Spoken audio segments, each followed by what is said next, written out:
Ladies and gentlemen, it's Adam Ray. How are you, man? Wonderful. Long time listener, first time caller. Okay, yeah. What's your favorite Bob Seger song? Go ahead. Go. Uh, uh, this is let's get the party going. Started up in the 205. You know what? I was Yeah. told there would be no Seeger questions on this show. We heard rumors that he's gonna. You have everybody else show up to these goddamn shows. Why not start a rumor? How did you get JJ McCarthy? I know he plays for the Vikings, but that pissed us off as Michigan fans. Just so you know. And I'm wearing a Lions jersey because I'm trying to summon some of the Lions players to get on stage with you on Thursday night. Yeah. Reached out to Dan Campbell. He's working draft shit, so that's you can already count that out. But I am working on some others. But yeah, JJ got to be homies with Sam Darnold. Mark Sanchez and I used to do a sports comedy podcast called Fourth and Forever that's still out there in the interwebs. And so I met Sam through that, and then have just become homies. And when I was in Minnesota in September, we were kicking it. He was 4-0 and chasing that ring. So he was like, I can't go to the shows. I got to prep for Sunday. But he sent TJ Hawkinson, the rest of the crew. And so then I hit up TJ to come to the show. And then he brought out JJ, which was an extra treat because we had people we basically did Vikings trivia. So we had a buddy of mine who's a Minnesota native fly out, and he's a real big guy. He's played a Viking and I think some State Farm commercials. And so it was him, Bjorn the Viking versus TJ Hawkinson for Vikings trivia, and then the winner got signed footballs by myself, TJ, Harrison Phillips, and JJ, and then they all came out and we threw balls in the crowd. And JJ put some he put some juice on every. He tried to hit the chandelier at the top of the Orpheum in Minnesota, but he got him all the way up to the top of the balcony. So that bodes well. So, and then you got the Sklar brothers, Ann Arbor guys as well, and those two are wild. Hilarious together. And well, that's the thing about this that is so much fun. We don't know what to expect Thursday night. So do you know who's going to be on stage and how late? Is it like literally like you're going to get a text an hour before the show and they're like, yeah, I'm here? Pretty much. No, it's man, all the whole show. I mean, we've had the guest set for at least a few months. It's a real, challenge to book the show. The show itself is so fun. It's all unscripted. So when you say what to expect, I don't even know what to expect other than the first few moments. But, we bring people from all over the country. It's having everyone's schedules up. I try to stack the shows with people that you just would not expect to be there. And, flying people from usually LA, New York, wherever, where a lot of the, the big dogs that you want to fuck with are living. So, there's some people in Detroit that might pop through, but we got some big dogs, man. And the show's been going over 2 hours. They're just wild. They're fantastic. I really try to, best each show. And this is a limited thing. It's like this started at the Comedy Store about a year and a half ago and kind of just got real popular through that and some Kill Tony appearances. And now we're doing these 3,000 to 5,000 seat theaters. And it's just a really fun, like once in a lifetime thing because, I'm going to stop doing it after our last show in July and, focus. I got my own Adam Ray stand-up tour in the fall and peppered in through the spring here. But maybe another character show. But it's really, these shows happen and we tape them, we put them on YouTube, but they're only happening in that moment, which is really cool. It's like everything that happens because it's not some repeat scripted show. So that hopefully is, and the surprise guest is something to entice people to show up. Did you script Dr. Phil when you first started? No, it's never been scripted. You never did. Like you even had like bullet points. Like maybe I know like I got bullet points for every show. You know where you want to get, but I've always got a map.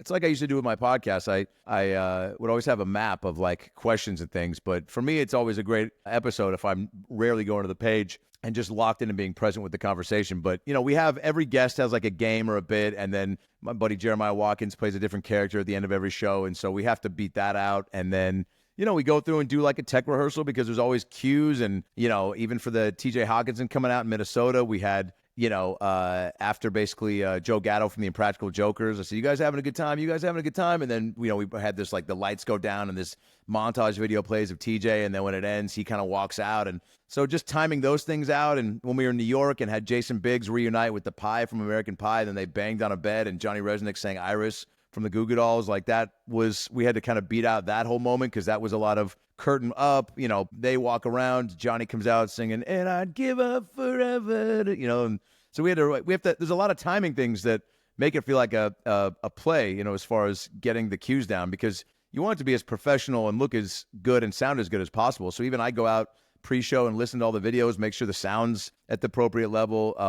And we do it a bunch so that it's, so everyone's can do their job to the best of their abilities, because we're cooking up there, man. I'm up there for 2+ hours, so you want to give people their money's worth. And the Fox Theater, I don't know if you've ever been in there. I've never been. This is it goes back to like the 1930s, and the Ellis just redid it. It's one of these old school, just stunning theaters. Get some time to go walk around and look at all the architecture. Fucking Shirley Temple played there in the 1930s. Wow. It's old, dude. It's old school, and everyone who plays there, they all have the same reaction. They're looking around going, "This place is awesome." Wow. It's great. You are in, and we all went. My son Adam goes to Wayne State. We named him after you, by the way. Yeah, just gonna say, dude. No, he goes to Wayne State. Everyone's talking about the show, and it's cool because like across the ages, it's not just like a 20-something thing or folks my age and stuff. I've been following you for years doing this, and the evolution of it. It's wild how it just keeps growing and growing. When was the tipping point? There has to be a moment in life, like I always followed that big first step, when you went, oh shit, I'm really onto something here. Probably, when we did it with Bill Burr the second time, and the first time even it sold out right away, and that was awesome. But it was like, oh, it's because of Bill Burr. The show wasn't anything, and my agents were like, you gotta get the show to a point to where it sells out on its own. And I'd say when I started seeing people, wearing merch that I didn't know, and or people coming up to me saying like I was on a plane wearing something, or my pilot on a flight stopped me once to say he was a big fan. I just started getting, I guess, recognized more, really. So that really kind of lets you know that it's, crossing the border, and then and my stand-up shows started selling out. So I was at the Comedy Castle in Royal Oak, and last time I'd been there was 2013, and then so this was 10, 11 years later, and 5 shows at $380 a pop, all sold out, and again, you never know what's going to be the thing to give you a little extra boost in momentum. And so what this show has done is open me up to new fans, and then they go back and find that I've been doing stand-up for 18 years and a bunch of other stuff. So it's nice to just have anything to get people to find you and then hopefully stick with you. But for me, it's so fun because it flexes all the muscles of character work and podcasting and improv and stand-up, and it's different, and it's fun for the people that are coming on. It's not just like a podcast or a late night show, and so I think that's one of the appeals to get all these people to come out. And it's if you're not a piece of shit and you work hard, and you most people will fuck with you if you're personable enough. And so a lot of these people that come on the shows are all buds in some fashion. And but I'd say there wasn't, maybe not one specific moment, but definitely I got to do a piece for the NFC Championship game this year, where we did Dr. Philly, and it was before the Commanders-Eagles game, and it was a little 1-minute piece I did. It's fantastic. It's fantastic. Appreciate it. Oh, hell yeah. So I guess that, and obviously the Netflix special was pretty cool. So I guess that's when I really felt like it was something.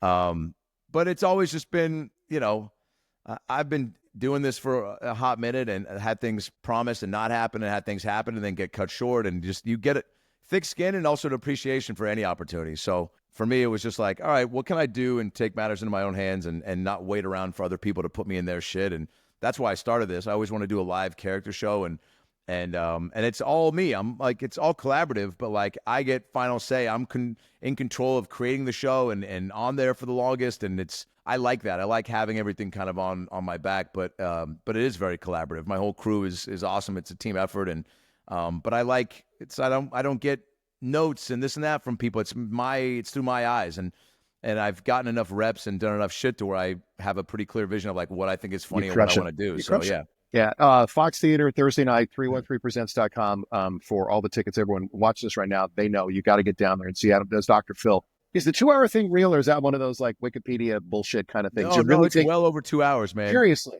We just did 220 in Minnesota. So, I mean, it's... No, not for the show, for you getting ready. I'm sorry. I had an incomplete question there. Yeah, you take 2 hours to get ready. Yeah, a little over 2 hours to get in the makeup every time, yeah. And about 30 to get out of it. Yeah, got to commit, man. I mean, life's all about commitment, and especially in this business, you got to give yourself a chance to even see what's possible. So, yeah, people have suggested, even in your stand-up act, have a bald cap and go backstage and then come out and do Phil. It's like, for me, I can get into it more if I'm looking in the mirror and seeing, how good this looks. But also, it looks good on camera. It's better experience for the people there. And so, yeah. It's awesome. It's so much fun to watch you and all the stuff, and with Kiltony and when you're going with it. In your mind, do you ever stop and like look at the crowd and go, holy shit, I'm doing this? I mean, because sure. you're so far into it, it's awesome to watch. Anyone who's never watched this, get your ass to the Fox Theater, because I'm not just doing the pitch because you're on, Adam. It's wild. I was trying to think of a comparable, and the only guy I could think of is Andy Kaufman way back when. Oh, But that was wow. him being a version of himself. You taking a character and going this way. I don't know anything that I've ever seen like it. Yeah, I saw Will Ferrell's George Bush show he did on Broadway, and then Nick Kroll and John Mulaney had this Oh Hello show, and so, but yeah, to take those are all it is funny that what things stick with people. Like this is just a daytime talk show host that everyone kind of knows. Like even I've only seen probably 10 minutes of an actual Phil episode, but have enough of an idea of who he is, and I kind of am glad that I am not so enamored and educated, so that I can kind of have my own take on it, but yeah, it's just something I've been goofing around with for a few years, and then but again, I think funny trumps everything. So it clearly resonated with people, and there was enough stuff. And comedy is at this place where I think there's, with social media and being able to see a bunch of stuff at once. We've been really, pretty aggressive with clips on everything and getting the episodes out there so that they can pop up. And I've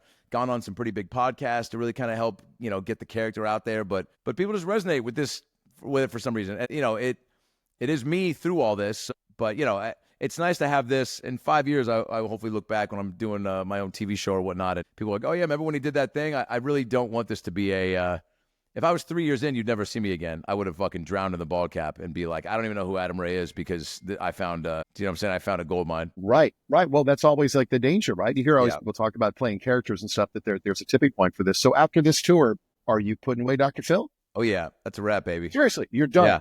Well, maybe do a one-off, maybe do some one-offs here and there, but yeah, it's just you want to kind of. It's been fun, but we're taping a documentary on this whole 2025 20-plus city tour, and so that'll be a really special thing to have, and then just let it be a moment in time, and then move on to the next thing. All right, I give you can have 3 people on stage, anybody you want in the world. Who's coming on with you? That's Dr. Phil. Conan O'Brien, Dave Chappelle, and maybe Oprah. Just oh my God! With Phil. I think also what I like about the show is that people,